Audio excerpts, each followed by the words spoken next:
Welcome back to Science Modernizers. Welcome back to our channel. Today we are going to proceed with the stable registered noise mathematics question from question number 11 right up to question number 20. So stay tuned. Please, if you have not yet subscribed to this channel, please endeavor to subscribe, like and share this video with friends, for it can be very helpful unto them. Okay. Question number 11 reads, the remainder of the division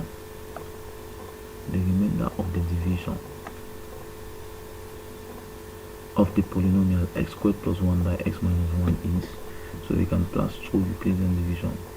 So we get this, we have the polynomial x squared plus 1, and here we have x minus 1.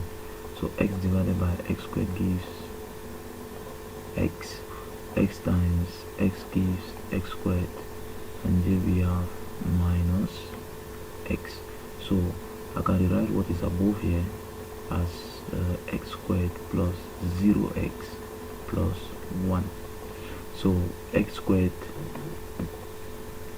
minus x squared gives 0. 0x minus x gives x, and I bring down 1. So x divided by x gives positive 1. 1 times x gives x, and 1 times negative 1 gives negative 1. And if we subtract, we have 0. 1 minus 1 gives 2. So the remainder is 2. So the correct answer is option C. Okay. So the next question says,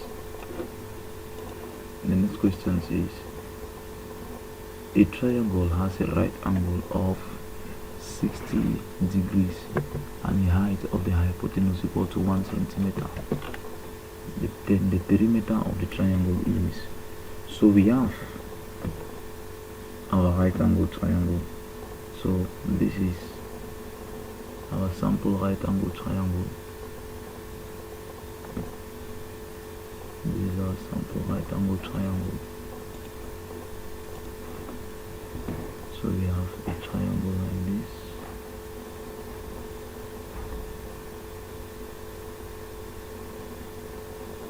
The lines may not be straight. Okay, let's say it is right angled at this point. We call this A, and call this B, and we call this C. So this angle is 60 degrees. So the height of the hypotenuse, because we actually call it the altitude of the hypotenuse, the altitude. So it is this height. So we call it h, and it is given by 1 centimeter. So we have to look for the perimeter of our triangle. So the perimeter P of our triangle is given by AB plus BC plus C. That's the perimeter of the triangle. So we have to look for the value of the corresponding side. So this angle which meets the hypotenuse, this line meets the hypotenuse at an angle of 90 degrees. So this so what we observe is this side and this other side form a right angled triangle, which is right angle at this point. Let's call it D. So we have 1 centimeter and we have an angle, so we can definitely find this side, that's the longest side, the hypotenuse, using trigonometric ratios, that is from SOHCAHTOA.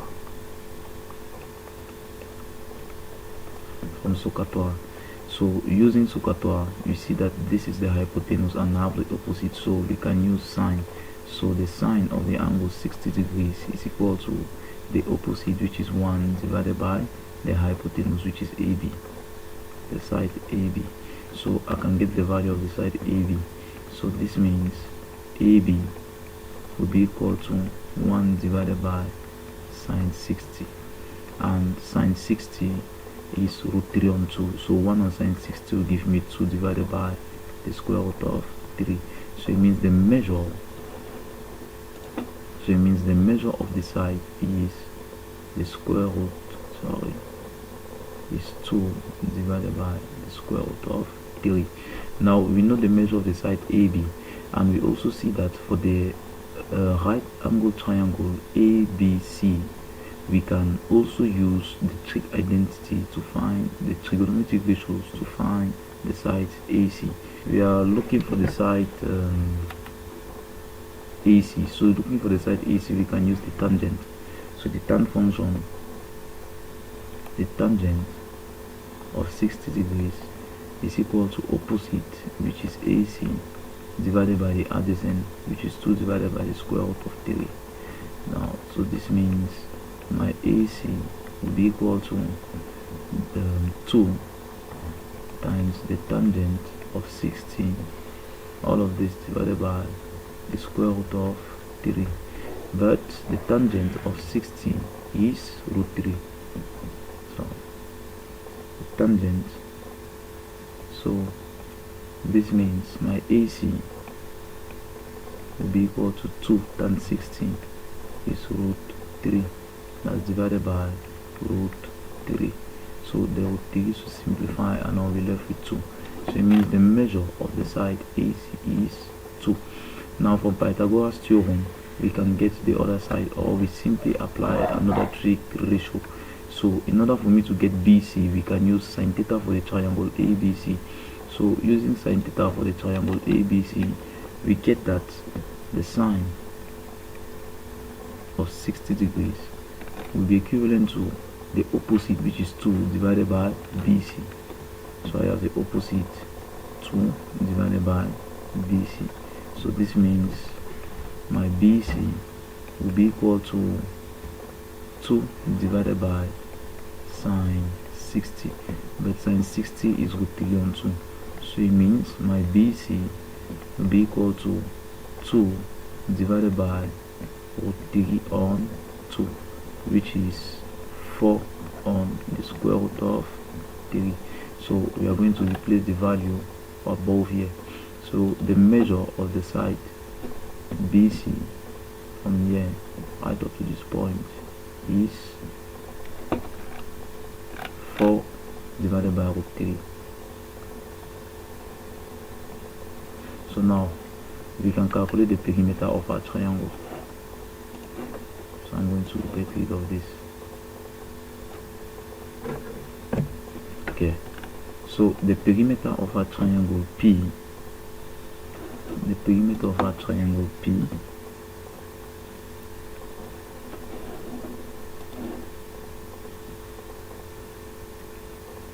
the perimeter of our triangle P will be equal to AB, which is 2 divided by the square root of 3, plus BC, which is 4 divided by the square root of 3, plus AC, which is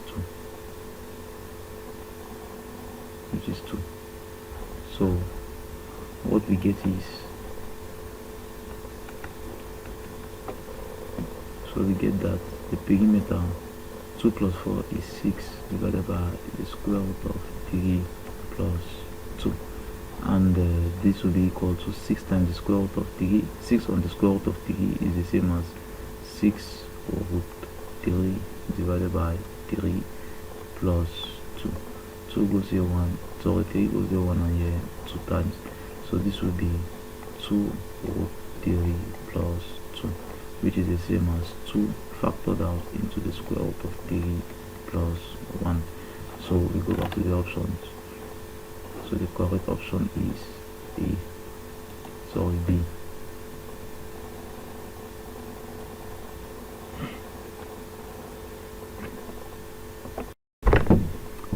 Okay, so we are proceeding with question number 13.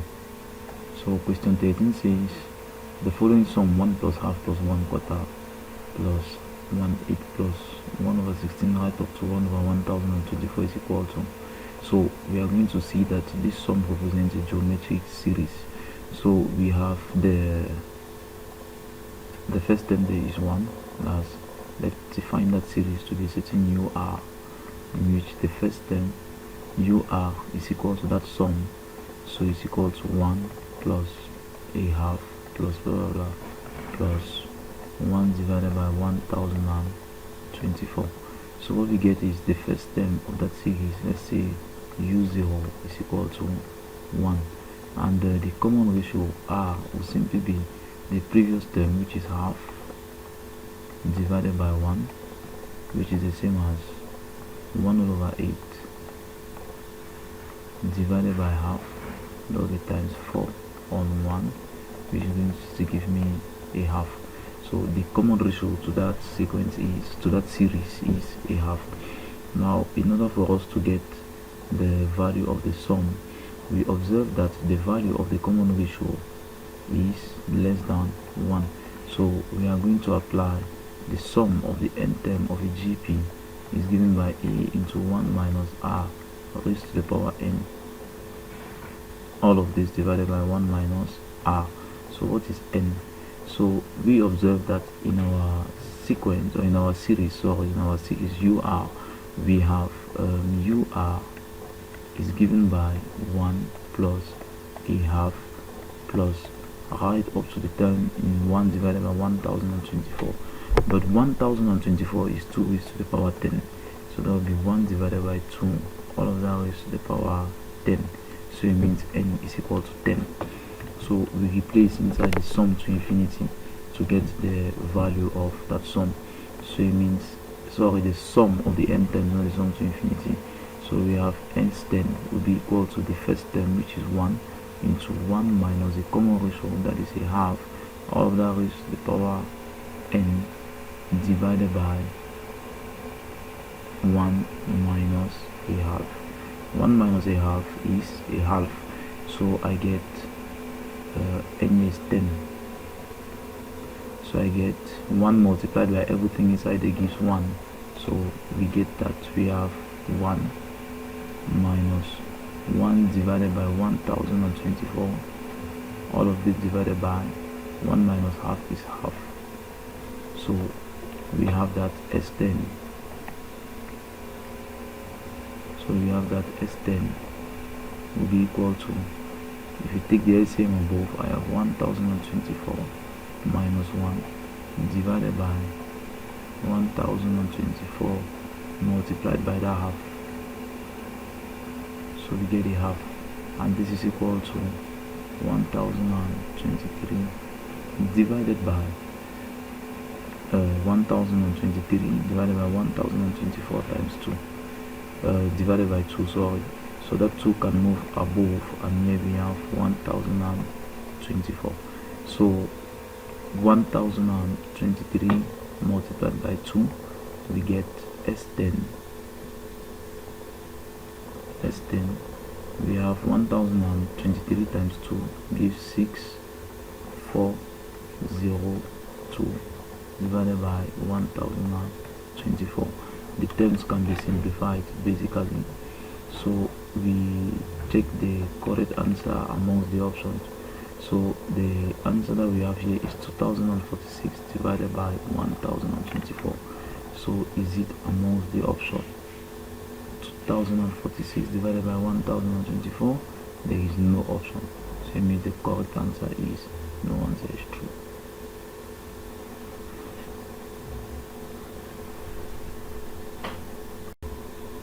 Okay, so we are going to proceed with question number 14. So with question number 14, we have, consider the sequence u0 equal to 3 and u1 is equal to 3, and un is equal to un plus 1 minus 7un minus 1. Now, and vn is given by un plus 1 minus un for all natural numbers n. For all natural numbers n, Sn is equal to the sum as I runs from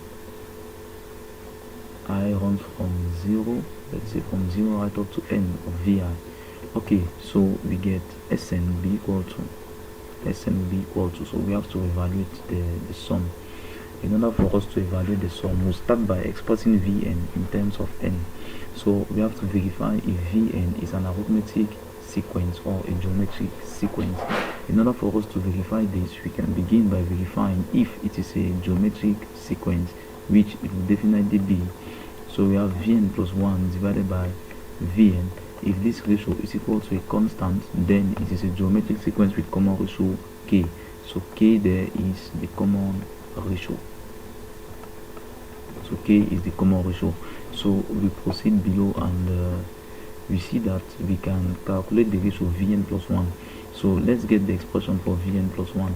So Vn plus 1 is going to be Un plus 1 plus 1, that will be plus 2 minus Un plus 1.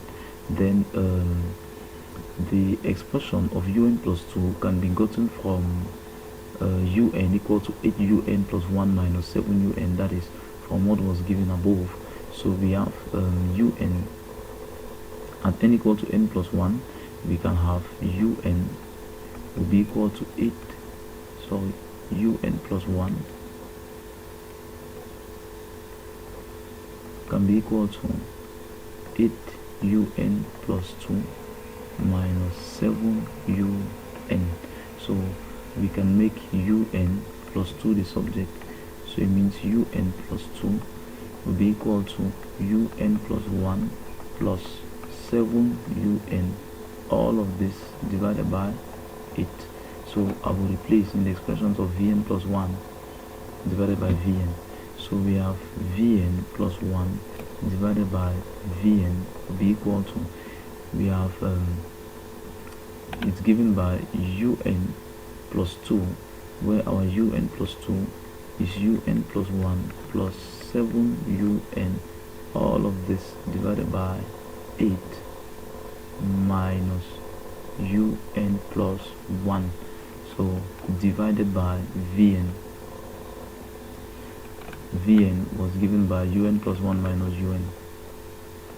So here we have Un plus 1 minus Un. So if we simplify, we get Un plus 1, that's taking LCM above, we have Un plus 1 plus 7Un minus 8Un plus 1, all of this divided by 8 into Un plus 1 minus Un. So we see that Un plus 1 minus 8Un will give negative 7Un plus 1, negative 7Un plus 1, then plus 7Un plus 7Un, that will be divided by 8 into Un plus 1 minus Un. So I can factor out negative 7 from above. I have negative 7 divided by 8 into Un plus 1 minus Un, all of this divided by Un plus 1 minus Un. So the terms in the numerator and the denominator will simplify. This and this will simplify, and our result will be negative 7 divided by 8. So in the common ratio, so you see that the common ratio of our sequence is negative 7 divided by 8.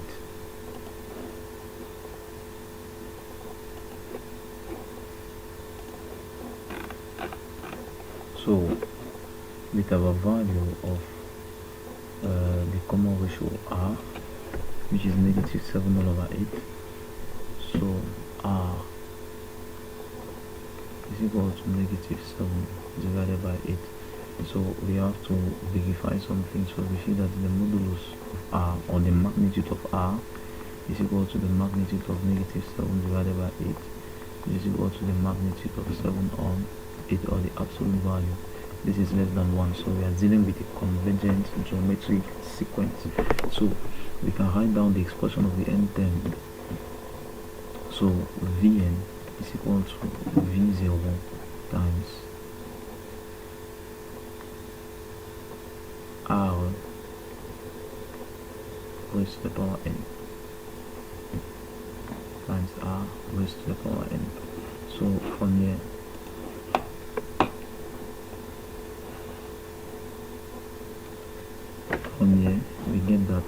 Vn will be written in terms of n as our Vn in terms of n can be written as the first term. The first term is V0, and we can calculate V0. So from Vn equal un plus 1 minus un, you see that V0 will be equal to u1 minus u0, and so our u1 is 3 and our u0 is 1, so this gives us 2. So V0 is 2. So we are going to have Vn will be equal to 2 into negative 7 divided by 8, all of that raised to the power n. Now, in order for us to get the sum, since it is a convergent GP, a convergent geometric sequence, we have that the sum Sn will simply be equal to a divided by a into 1 minus r raised to the power n, all of this divided by 1 minus r. So it can be simplified to further, in order for us to verify if there is an expression among the answer which corresponds to what we are going to get. So here we have 2 into 1 minus negative 7 divided by 8.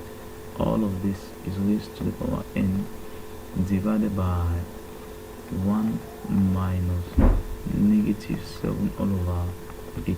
So simplifying we get, simplify this expression, we have Sn is equal to 2 into 1 minus negative 7 divided by 8, all of that goes to the power n divided by that's 1 plus 7 on 8 in the denominator. So 8 plus 7 is 15, so we have 15 divided by 8. So this is 16 divided by 15 into 1 minus negative 7 all over 8, all that goes to the power n. So definitely that is the sum Sn, and amongst the option we observe nothing of that sort, so there is no answer. So we proceed to question number 15. Question number 15 reads,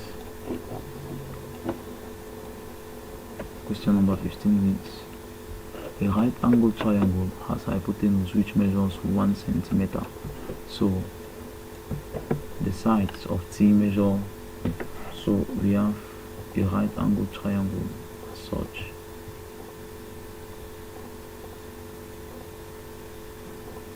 So I have a right angle triangle. So here is a right angle and the measure of the hypotenuse is 1 centimeter. So they're asking the sides of the triangle is, so this is possible only if this angle above is 45 and the angle below is 45. So these other sides can definitely be gotten from SOHCAHTOA, that's sine theta will be equal to opposite over hypotenuse, but we see that the sine of 45 is the square root of 2 on 2. So this side will be the square root of 2 divided by 2, this side will be the square root of 2 divided by 2. So it means the other side of the triangle will definitely be root 2 on 2 and 2 on 2. Now root 2 on 2 can be simplified as root 2 divided by 2 times root 2 all over root 2. So root 2 times root 2 is 2, so this will simplify with this and we are going to get 1 divided by the square root of 2. So the correct option, so the side T will be root 2 on 2. Root 2 on 2 was already amongst the option, so the correct option is B.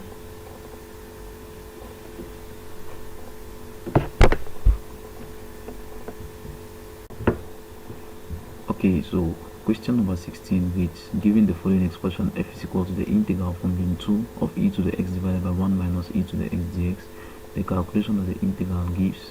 So I have f is equal to the integral from the natural logarithm of 2 up to the natural logarithm of 3 of e to the x divided by 1 minus e to the x dx.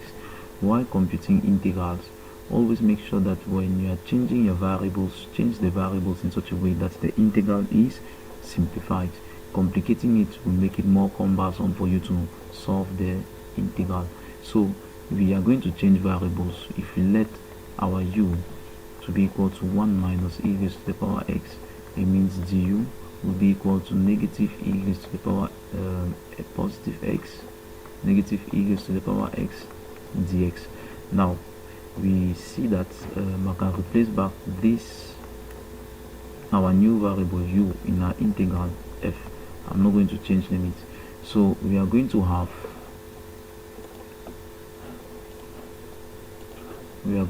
that we observe that e to 1 minus e to the x is equivalent to what is this. So I'm going to have everything here divided by u,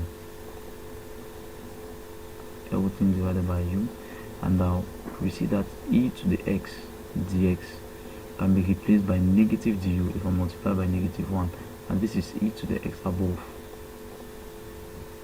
So that's it. So we are changing variables. So e to the x will be replaced by negative du, and the integral of negative du on u will give me negative the natural logarithm of u. But my u was e to the power 1 minus e raised to the power x, so f is equal to negative the natural logarithm of 1 minus e raised to the power x. We are taking our limits from lim 2 right up to lim 3. So this gives negative into upper limit. We have the natural logarithm of the modulus of 1 minus e raised to the power x, e raised to the power lim 3 minus lower limit the natural logarithm of 1 minus e raised to the lim 2. So we get e to the lim 3 is 3, 1 minus 3 is negative 2, and the absolute value of negative 2 is 2. So I get negative into the natural logarithm of 2. E to the lim 2 is 1, 1 minus 1. E to the lim 2 is 2, 1 minus 2, negative 1. The absolute value of that is the same thing. So it means our result will simply be negative the natural logarithm of 2. So that's the value of f. So the correct option is option A.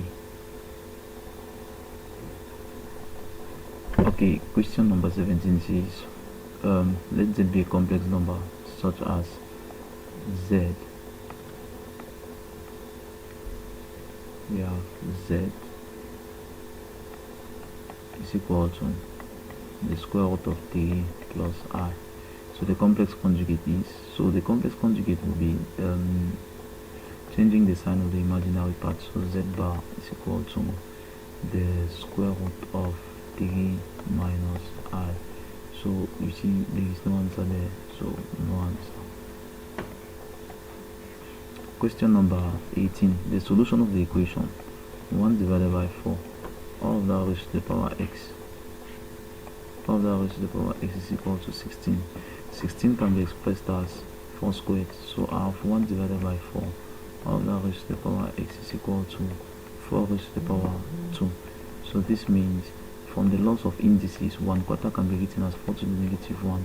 All of that raised to the power x is equal to 4 squared. And from here, still from the laws of indices, we get that 4 negative 1 times x gives 4 to the negative x is equal to 4 squared. And since they have the same basis, we equate their powers, so we have negative x is equal to 2. This means x is equal to negative 2. So the correct option is A.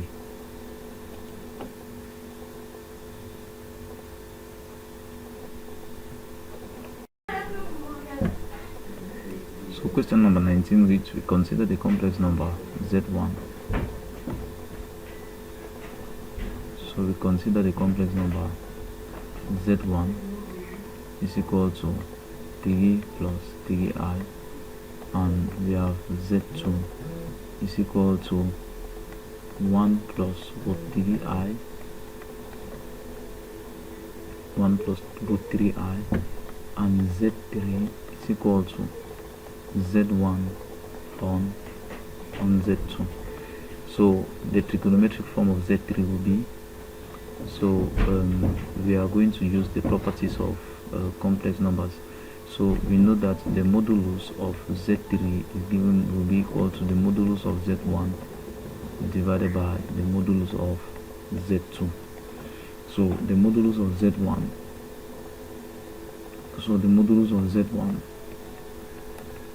will just be equal to the square root of the real part squared plus the imaginary coefficient squared.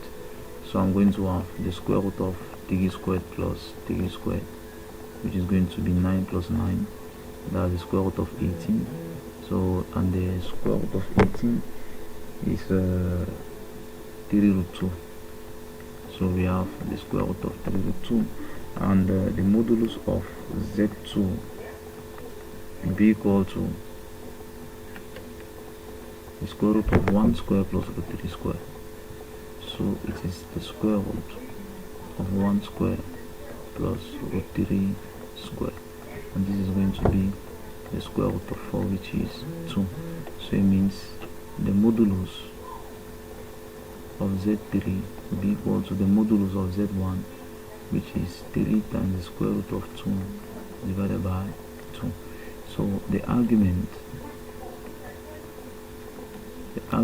of z3 will be equal to the argument of z1 divided by z2, and from the properties of argument, it is the argument of z1 minus the argument of z2.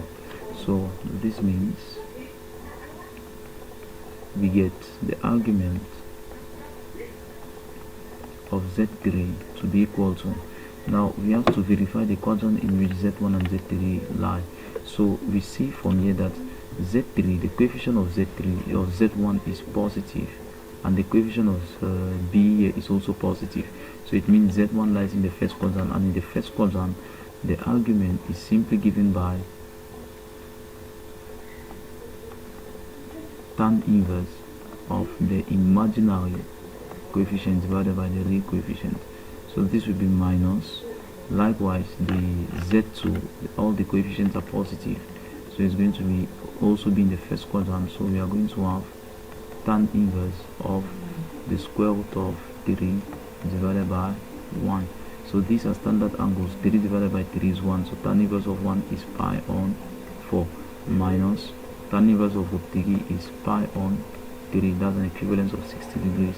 So if we take the LCM, we have 3 pi minus 4 pi divided by the LCM is 12. So this gives negative pi divided by 12. So at the end, we can now write our complex form. So our complex number in trigonometric form, z3 will be of the form r cos r into cos theta plus I sine theta, where theta is the argument. So z3 is going to be equal to the modulus of z3 was given by the square root 3 times the square root of 2 divided by 2, all of this times the cosine of negative 7 pi, sorry, cosine of negative pi on 12 plus I sine negative 7 pi on 12. But the cosine function is an even function and the sine function is an odd function. So this means z3 will be equal to 3 times the square root of 2 times cos negative x is cos x, that will be cos pi on 12 minus I sine pi on 12.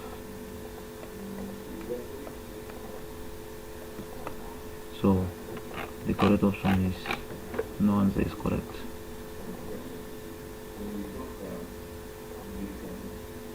So question number 20 says cos 2x minus cos 3x is. So the identity for cos A plus minus cos B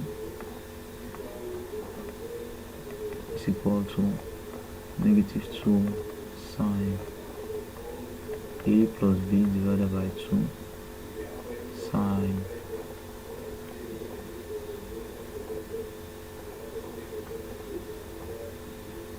okay, so we are going to proceed to number 20. So cos 2x minus cos 3x is, so from the identity cos A minus cos B is equal to negative 2 sine A plus B on 2 sine A minus B on 2. So we get that cos 2x minus cos 3x cos 2x minus cos 3x will be the same as negative 2 sine 2x plus 3x divided by 2 bracket close sine 2x minus 3x divided by 2. So this gives us, in the first case we have 2x plus 3x, that's 5x on 2, so that will be equal to negative 2 sine 5x divided by 2 sine 2x minus 3x gives negative x divided by 2, and since sine is an odd function, this negative will go outside, so I'm going to have negative 2 sine 5x divided by 2 sine x divided by 2.